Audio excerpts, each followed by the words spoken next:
Hey everyone, welcome back to Alpha Insights. I'm Morgan. And I'm Juniper. Good to have you with us. And hey, if you have questions while you're listening, drop them at stockalpha.ai. Quick snapshot to kick things off.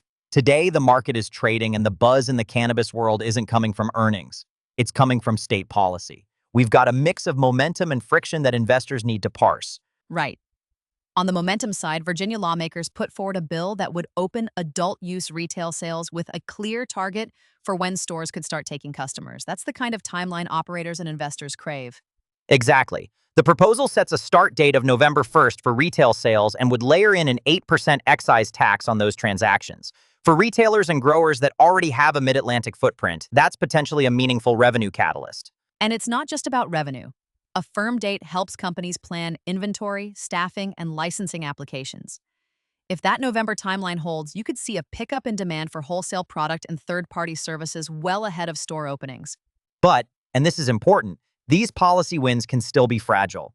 Over in Ohio, there's a renewed effort to roll things back. Petitioners refiled ballot language after the state attorney general pushed back on the first draft, which means more legal back and forth and time lost. Legal uncertainty is costly.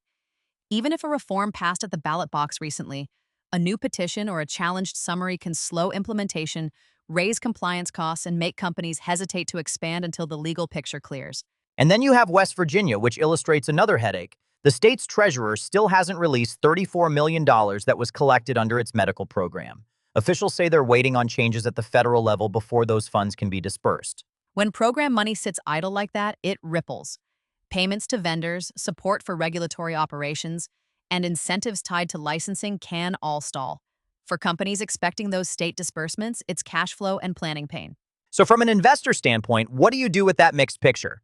My read is be selective. If you want faster upside tied to retail rollouts, look for exposure in companies with ready retail networks in states that are moving quickly. I agree. And to add, if you're worried about state-level volatility, petitions, AG rulings, Treasury holds, consider a diversified approach. The U.S. Cannabis ETF or a basket of operators like Trulieve, Green Thumb Industries, Curaleaf, and Tilray gives you regional and product mix without betting everything on one state outcome. Good point. And a practical trading tip. Always check live quotes before making a move. These policy headlines can cause intraday swings, especially for names with big footprints in the affected states.